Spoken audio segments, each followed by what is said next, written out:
கணைய புற்றுநோய் என்றால் என்ன? கணைய புற்றுநோய்க்கான காரணங்கள் மற்றும் அறிகுறிகள் பற்றி பொதுமக்களிடையே விழிப்புணர்வை ஏற்படுத்துவதற்கான நோக்கத்தில் ஜெம் ஹாஸ்பிட்டலின் சீனியர் கன்சல்டன்ட் மற்றும் சர்ஜிக்கல் கேஸ்ட்ரோஎன்ட்ராலஜிஸ்ட் டாக்டர் ஸ்ரீவஸ்டன் குருமூர்த்தி பங்கு பெறும் சிறப்பு பேட்டியை தற்போது பார்க்கலாம்.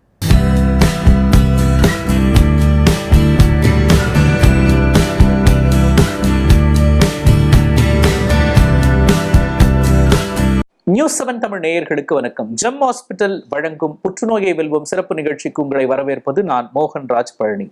இன்றைய நிகழ்ச்சியில் கணைய புற்றுநோயின் அறிகுறிகள், அதற்கான நவீன சிகிச்சை முறைகள் குறித்து விரிவாக எடுத்துரைப்பதற்காக ஜெம் ஹாஸ்பிட்டலின் senior consultant, surgical gastroenterologist and GI cancer surgeon doctor Srivathsan Gurumurthy நம்மோடு இணைந்திருக்கிறார். அவரை வரவேற்று நிகழ்ச்சிக்குள் செல்லலாம். வணக்கம் டாக்டர். வணக்கம் டாக்டர். இப்போ நம்ம உடம்புல இதயம் எங்க இருக்குன்னு அப்படின்னு கேட்டா எல்லாருக்கும் சொல்ல முடியும். இந்த கணையம் எங்க இருக்கு, அதனுடைய செயல்பாடுகள் என்ன? நல்ல கேள்வி. கணையம் எங்க இருக்குங்கிறது நிறைய பேருக்கு ஃபர்ஸ்ட் தெரியாது. அண்ட் அதோட செயல்பாடுகள் என்னங்கிறது நிறைய பேருக்கு அது பத்தியான புரிதல் இல்லை. இப்போவும் கணையம்ங்கிறது it's a leaf shaped organ. நம்ம உடல் பகுதியில பின்பக்கம் இருக்கு. நம்ம வயிறு இரைப்பையில முன்பகுதியில இருக்கு. இட்ஸ் வி சே ரிட்ரோபெரிட்டோனியம், பின்பக்கத்துல இருக்கு இந்த கணையம்ங்கிறது. இந்த கணையமோட செயல்பாடு என்னன்னு பார்த்தோம்னா ரெண்டு முக்கியமான செயல்பாடுகள். ஒன்று டைஜஷன், அதுக்கு சில சுரபிகள் என்சைம்ஸ் கணையம் சுரக்கும். ஸோ இதனால தான் நம்ம சாப்பிட்ற கார்போஹைட்ரேட்ஸ், ஃபேட்டு, ப்ரோட்டீன்ஸ் இது எல்லாமே செரிமானம் ஆகுது. இது தவிர ரெண்டாவது மிக முக்கியமான ஃபங்க்ஷன் என்னன்னு பார்த்தோம்னா கணையத்தில் சுரக்கக்கூடிய ஹார்மோன். இது மெயினான ஹார்மோன் இன்சுலின். உங்கள் எல்லாருக்குமே தெரியும், இன்சுலின் தான் கண்ட்ரோல்ஸ் தி பிளட் குளுக்கோஸ். நம்ம சுகர் கண்ட்ரோல் பண்ணக்கூடிய மெயின் ஹார்மோன் கணையத்தை தான் சுரக்குது. ஸோ இன்சுலின், குளுக்கோகான் அந்த மாதிரி சில ஹார்மோன்ஸும் கணையத்தில் சுரந்துட்டு இருக்கு. ஸோ இதுதான் ரெண்டு மெயின் ஃபங்க்ஷன் கணையத்தை பொறுத்தவரை. ஓகே. இந்த கணையம் எதனால பாதிக்கப்படும் டாக்டர்? கணைய பாதிப்பு பல காரணத்தினால வரலாம். மோஸ்ட் காமனாக நம்ம சொல்றது கணைய அழற்சி, அதாவது பேங்க்ரியடைட்டிஸ் அப்படின்னு சொல்லுவோம். இது ரெண்டு வகமாகுது, அக்யூட் பேங்க்ரியடைட்டிஸ், கிரானிக் பேங்க்ரியடைட்டிஸ் அப்படின்னு. ஸோ மோஸ்ட் காமன் ரீசன் அப்படின்னு பார்த்தோம்னா ஜென்ஸில் இப்போவும் ட்ரிங்க்ஸ் தான். Alcohol is the most common cause of risk factor for pancreatitis in male. இதுவே லேடிஸில் பார்த்தோம்னா கால் பிளாடர் ஸ்டோன், அதில் பைல் டக் ஸ்டோன்னு சொல்லுவோம். இந்த பித்தப்பையில் வரக்கூடிய கற்கள்னால அவங்களுக்கு இந்த பேங்க்ரியடைட்டிஸ் வரதுக்கான வாய்ப்புகள் இருக்குது. வேறு சில காரணங்கள் இருக்குது. சில பேருக்கு ட்ரைக்ளிசரைட்ஸ், அதாவது இந்த பிளட் டெஸ்ட்டில் பண்ணுறோம் இல்லையா, கொலஸ்ட்ராலில், அதில் ட்ரைக்ளிசரைட்னு ஒரு டெஸ்ட் இருக்குது. அந்த ட்ரைக்ளிசரைட் லெவல்ஸ் அதிகமாக இருந்தோம்னா அவங்களுக்கு கணைய பாதிப்பு வரலாம். சில பேருக்கு கால்சியம் லெவல் பிளட்ல ஹைப்பர் கால்சியமியான்னு சொல்லுவோம். கால்சியம் லெவல்ஸ் அதிகமாக இருக்கும்போது அவங்களுக்கு கணைய பாதிப்பு வரலாம். ஸோ இதெல்லாம் கணைய அழற்சியை பொறுத்த வரைக்கும். ஓகே. ஒருத்தருக்கு நீரிழிவு நோய், சுகர் இருந்துச்சுன்னா அவங்களுக்கு கணையம் பாதிக்கப்பட்டிருக்கும் அப்படின்னு சொல்றாங்களே, அது உண்மையா டாக்டர்? கண்டிப்பா.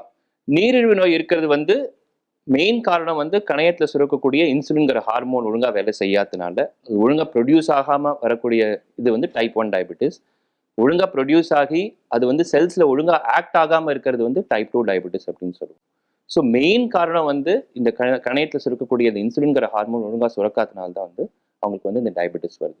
ஸோ இதுவே 50 வயசுக்கு மேற்பட்டு இருக்கிறவங்களுக்கு சடனாக டயபெட்டிஸ் வருது, இல்லை ஏற்கனவே இருக்கக்கூடிய டயபெட்டிஸ்க்கு உண்டான இன்சுலின் ரிக்குவயர்மெண்ட், அவங்க மருந்து ரிக்குவயர்மெண்ட் ரொம்ப அதிகமாக இருக்கும்போது கணைய புற்றுநோய் இருக்கா அப்படிங்கிறதுக்கு சில டெஸ்ட் பண்ண வேண்டியிருக்கும். So we say that if there is a recent onset of diabetes mellitus or change in the pattern of existing diabetes mellitus, they have to get themselves tested. இந்த கணையம் புற்றுநோயால் பாதிக்கப்பட்டிருக்கிறது அப்படிங்கிறத நமக்கு காட்டுவதற்கான அறிகுறிகள் என்னென்ன டாக்டர்? கணைய புற்றுநோயை பொறுத்த வரைக்கும் நிறைய அறிகுறிகள் நிறைய பேருக்கு தெரியறது இல்லை. So they might be subtle, ஒரு மாதிரி ரொம்ப மைல்டான சிம்டம்ஸ் இருக்கும். ஸோ கணையத்தோட தலைப்பகுதி ஹெட்ல வரக்கூடிய புற்றுநோய்க்கும் கணையத்தில் பாடி அண்ட் டெய்லில் வரக்கூடிய புற்றுநோய்க்கும் வேற வேற அறிகுறிகள் இருக்கும். ஹெட்ல வரக்கூடிய புற்றுநோய்க்கான மெயின் அறிகுறி என்னன்னு பார்த்தோம்னா ஜாண்டிஸ். கண்ணு மஞ்சளாக இருக்கும், யூரின் மஞ்சளாக போகும், உடம்புல அரிப்பு இருக்கும், மோஷன் வெள்ளையா அல்லது கிளே கலர்ட் ஸ்டூல்ஸ் அப்படின்னு சொல்லுவோம், அது இருக்கும். அதான் மோஸ்ட் காமன் சிம்டம். ரெண்டாவது மேல் வயிறு வலி, ஒரு மாதிரி ஒரு டல் ஏக்கிங் பெயின் இருந்துகிட்டே இருக்கும், வலி இருந்துகிட்டே இருக்கும். அந்த வலி மேல் வயிறில் மட்டும் இல்லாமல் அப்படியே பின்புறமும் ரேடியேட்டிங் டு த பேக் அப்படின்னு சொல்லுவோம், அது மாதிரியும் இருக்கும். இது செகண்ட் சிம்டம். மூணாவது நிறைய பேர் இக்னோர் பண்ணுற சிம்டம் என்னன்னு பார்த்தோம்னா வெயிட், அது லாஸ் ஆஃப் அப்பிடைட், அனரெக்சியான்னு சொல்லுவோம். பசி இல்லாமல் இருக்கும், சடனாக வேற எந்த சிம்டமும் இருக்காது, but over the course of say few weeks இல்லை ஃபியூ மந்த்ஸ் பசியே இருக்காது. ஸோ அனரெக்சியா அப்படின்னு சொல்லுவோம். 4வது வந்து நாசியா அண்ட் வாமிட்டிங். ஒரு வயிற்றுல வந்து ஒரு செரிமானம் ஆகாம ஒரு வந்து அப்பப்போ வந்து வாமிட்டிங் சென்சேஷன் இருந்துகிட்டே இருக்கும். சில பேருக்கு அக்கேஷனலாக வாமிட்டிங் வரும். இது வந்து மிக முக்கியமான ஒரு சிம்டம். ஏற்கனவே நான் சொன்னபடி 40 வயசு 50 வயசுக்கு மேலே இருக்கிறவங்களுக்கு வந்து டயபெட்டிஸ் மெலிட்டஸ் இருந்து அதுக்கான சுகர் கண்ட்ரோல் அதிகமாக தேவைப்படும் போது இன்சுலின் அதிகமாக தேவைப்படலாம். இல்லை 40-50 வயசு வரைக்கும் நார்மலாக இருக்கிறவங்களுக்கு சடனாக வந்து சுகர் வந்திருக்கலாம். ஸோ அது என்ன காரணங்கிறது இன்வெஸ்டிகேட் பண்ணும்போது சில பேருக்கு வந்து கணைய புற்றுநோயினால அந்த மாதிரி வரக்கூடிய வாய்ப்புகளும் இருக்குது. ஸோ இந்த மாதிரி சைன்ஸ் அண்ட் சிம்டம்ஸ் இருக்கிறவங்களுக்கு மெயின் ஒன் மோர் சிம்டம் என்ன சொல்லணும் அப்படின்னா வெயிட் லாஸ். ஸோ நிறைய பேருக்கு வந்து அன்இன்டென்ஷனல் வெயிட் லாஸ்ன்னு சொல்லுவோம். நிறைய பேர் வந்து நான் வாக்கிங் பண்ணி எடையை குறைச்சேன் சார், நான் எக்ஸசைஸ் பண்ணி எடையை குறைச்சேன் சார், அதனால தான் சார் இந்த எடை குறைவு இருக்குது அப்படின்னு சொல்லுவாங்க. பட் அன்இன்டென்ஷனல் வெயிட் லாஸ், நீங்கள் எந்த ஒரு எஃபர்ட்டும் எடுக்காமல் if you are losing more than 10% of your body weight in say 3 to 6 months, then you have to definitely get yourself tested. ஓகேங்க டாக்டர். குறிப்பா மஞ்சள் காமாலையும் கணைய புற்றுநோய்க்கு ஒரு அறிகுறி அப்படின்னு சொன்னீங்க. ஆனா மஞ்சள் காமாலையே ஒரு தனி நோய் இல்லைங்களா டாக்டர்? அப்படிதான் நிறைய பேர் நினைச்சிட்டு இருக்காங்க. மஞ்சள் காமாலை தனி நோய் கிடையாது. மஞ்சள் காமாலைங்கிறது ஒரு அறிகுறி. It is a symptom. மஞ்சள் காமாலையை ட்ரீட் பண்றேன், மஞ்சள் காமாலையை வந்து சரி பண்றேன் அப்படின்னு சொல்லி நிறைய மக்கள் பண்ணக்கூடிய மிஸ்டேக்ஸ் வந்து இந்த நாட்டு மருந்து அந்த மாதிரி சில வந்து எதுக்கு வந்து சர்ஜரி தேவைப்படுமோ அதுக்கு வந்து நீங்க இந்த மாதிரி ட்ரெடிஷ்னல் ட்ரீட்மெண்ட் எடுத்தோம்னா அது சரி வராது. 2 வகையான ஜாண்டிஸ் இருக்கு. மெடிக்கல் ஜாண்டிஸ்னு சொல்லுவோம், சர்ஜிக்கல் ஜாண்டிஸ் அப்படின்னு சொல்லுவோம். மெடிக்கல் ஜாண்டிஸ்ங்கிறது வைரஸால் பாதிக்கக்கூடிய தொந்தரவு. இப்போ வைரல் ஹெப்படைட்டிஸ் அப்படிங்கிற தொந்தரவுக்கு சில வகையான ட்ரீட்மெண்ட்ஸ் வந்து இருக்கு. சில நேட்டிவ் மெடிசின்ஸும் they might help. Whereas if it is a surgical jaundice, அதாவது பித்த குழாயில கல்லுனாலேயோ கட்டினாலேயோ வரக்கூடிய அடைப்பு இருந்தா அதை எடுத்தா மட்டும்தான் அந்த மஞ்சள் காமாலை சரியாகும். அதுக்கு வந்து நம்ம வந்து ட்ரீட்மெண்ட் சாப்பிட்டுட்டு இருந்தேன், மருந்து எடுத்துட்டீங்கன்னா சரி ஆகவே ஆகாது. In fact it will only worsen the jaundice, it will damage the liver. கல்லீரல் பாதிப்பு வரும். ஸோ ஜாண்டிஸ் முதல்ல இருந்து அதுக்கு இந்த மாதிரி ட்ரீட்மெண்ட் எடுத்து அந்த ஜாண்டிஸ் வர்சன் ஆகி கல்லீரல் பாதிப்பை வந்து சில பேர் கணைய புற்றுநோயை மிஸ் பண்ணக்கூடிய ஆட்களும் இருக்காங்க. ஓகே. இப்போ ஒருவர் கணைய புற்றுநோயால் பாதிக்கப்பட்டிருக்கார் அப்படின்னா அவருக்கு சிகிச்சை அளிக்க என்ன மாதிரியான நவீன சிகிச்சை முறைகள் இருக்கு? ஜெம் ஹாஸ்பிட்டல்ல என்ன நவீன சிகிச்சை முறைகள்? கணைய புற்றுநோயை பொறுத்த வரைக்கும் ஜெம் ஹாஸ்பிட்டல்ல நம்ம சேர்மன் 1998லேருந்தே வந்து he was the first person to do this procedure by a totally laparoscopic method. அது full keyhole surgery அப்படின்னு சொல்லுவோம். He was the first person in the world to do it. Since then, this is a center of excellence for advanced pancreatic cancer treatment. So இதுல என்ன special அப்படின்னு பார்த்தோம்னா வயிற்றுல இருக்கக்கூடிய கேன்சர்ஸ்லயே வந்து one of the most aggressive, வீரியம் அதிகம் உள்ள கேன்சர் வந்து கணைய புற்றுநோய். அதே மாதிரி அதுக்கான ட்ரீட்மெண்ட் வந்து இருக்கிறதுக்குள்ளேயே காம்ப்ளெக்ஸான மேஜர் சர்ஜரி வந்து கணையத்து கேன்சர் பண்ற ஆப்ரேஷன் தான். இது வந்து விப்பிள் சர்ஜரி அப்படின்னு சொல்லுவோம். It's a major surgery. So இது வந்து ஓப்பன் பண்ணி டெஃபினட்டாக ஒரு 3 to 4 hours it's a major surgery which will take time. Patient will have to be இந்த ஹாஸ்பிட்டல் ஒரு வாரம் 10 நாள். ஒரு பெரிய ஊண்டு இருக்கும். ஸோ அதை பார்க்க வேண்டும். ஸோ இதே சர்ஜரியை வந்து லேப்ரோஸ்கோபி மூலியமாக 4-5 சின்ன சின்ன ஹோல் மூலியமாக பண்ண முடியும்னா this is what we have been doing over the last 2 decades. கிட்டத்தட்ட 20 வருஷத்துக்கு மேலே வந்து இதே ஆப்ரேஷன் வந்து லேப்ரோஸ்கோபி மூலியமாக அதே துல்லியமாக பண்ணக்கூடிய ஃபெசிலிட்டி நம்ம கிட்ட இருக்கு. லாஸ்ட் ஃபியூ இயர்ஸில் வந்து ரொபாட்டிக் சர்ஜரி, ஸோ அதே லேப்ரோஸ்கோப்பியாக இருக்கட்டும் ரொபாட்டிக்காக இருக்கட்டும் அதே கீஹோல் சர்ஜரியில் மெயினாக என்ன அட்வான்டேஜ்னு பார்த்தோம்னா வயிற்றை கிழித்து பண்ணுற ஆப்ரேஷன் கிடையாது. 4-5 சின்ன ஹோல்ஸில் பண்ணுறதுனால வந்து பேஷண்ட்டுக்கு வந்து ரெக்கவரி வந்து ஃபாஸ்ட்டாக இருக்கும். 2வது வந்து இந்த மாதிரி வந்து 4-5 சின்ன ஹோலில் பண்ணுறதுனால வந்து பிளட் லாஸ் ஒன்றும் பெருசாக இருக்காது.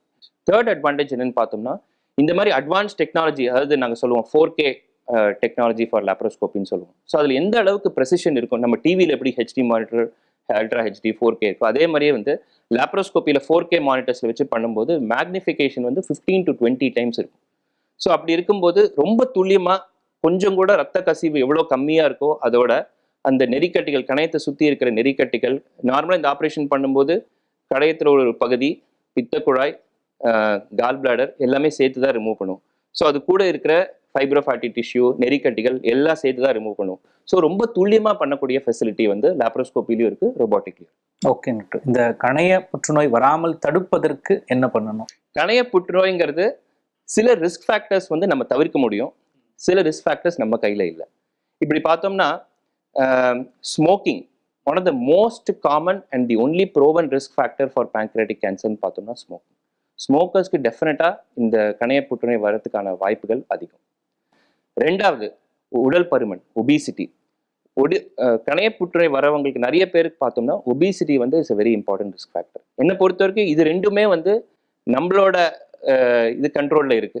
மூணாவது வந்து அஃப்கோர்ஸ் ஆல்கஹால் டைரக்ட் கோரிலேஷன் கிடையாதே வழிய எப்படின்னா ஆல்கஹால் எடுக்கிறவங்களுக்கு கணைய அழற்சி, அதாவது கிரானிக் பேங்க்ரைட்டிஸ் வரதுக்கான வாய்ப்புகள் ரொம்ப அதிகம். அண்ட் கிரானிக் பேங்க்ரைட்டிஸ் இருக்கிறவங்களுக்கு கணைய புற்றுநோயா அது மாறுவதற்கான வாய்ப்புகளும் அதிகம். ஸோ இன்டைரக்டா வந்து ஆல்கஹால் இருக்கிறதும் ஒரு ரிஸ்க் ஃபேக்டர் தான் கணைய புற்றுநோயை பொறுத்தவரைக்கும். இது தவிர வேற சில காரணங்கள் இருக்கு. ஜெனட்டிக் ரீசன்ஸ் ஒரு 5 to 10% I would say genetic reasons இருக்கு. ஸோ அந்த மாதிரி இருக்கிறவங்களுக்கு ஒரு family member especially younger age குரூப்ல அவங்களுக்கு டயக்னோஸ் ஆகுது, 40 வயசுக்கு குறைஞ்சவங்களுக்கு டயக்னோஸ் ஆகுது அப்படின்னா அவங்க கூட இருக்கிற ஃபேமிலி மெம்பர்ஸ், பிரதரா இருக்கட்டும், சிஸ்டரா இருக்கட்டும், இல்லை அவங்க ஆண்ட் அங்கிள் அந்த மாதிரி யாருக்காவது இருக்கு அப்படின்னா நெவ்யூ நீஸ், ஸோ இந்த மாதிரி இருக்கவங்களுக்கு சில பேசிக் பிளட் டெஸ்ட் இந்த மாதிரி பண்ணி ஒரு அல்ட்ராசவுண்ட் அல்லது ஒரு சிடி பண்ணோம்னா அது ஏர்லியரா வரத்துலேருந்து நம்ம வந்து ஐடென்டிஃபை பண்ணி ப்ரிவென்ட் பண்ணிக்கிறதுக்கு உண்டான ஃபெசிலிட்டி. அவங்களும் எந்த வயசுல எடுக்கணும் அந்த செக்அப்? ஜென்ரலா கணைய புற்றுநோய் பொறுத்த வரைக்கும் ஒருத்தருக்கு இருக்கு அப்படின்னா அவருக்கு வந்தவருக்கு எந்த ஏஜ்ல இருக்கோ அதுக்கு 5 வயசுக்கு முன்னாடிலேருந்து நீங்க உங்க ஸ்கிரீனிங் ஆரம்பிக்கணும்.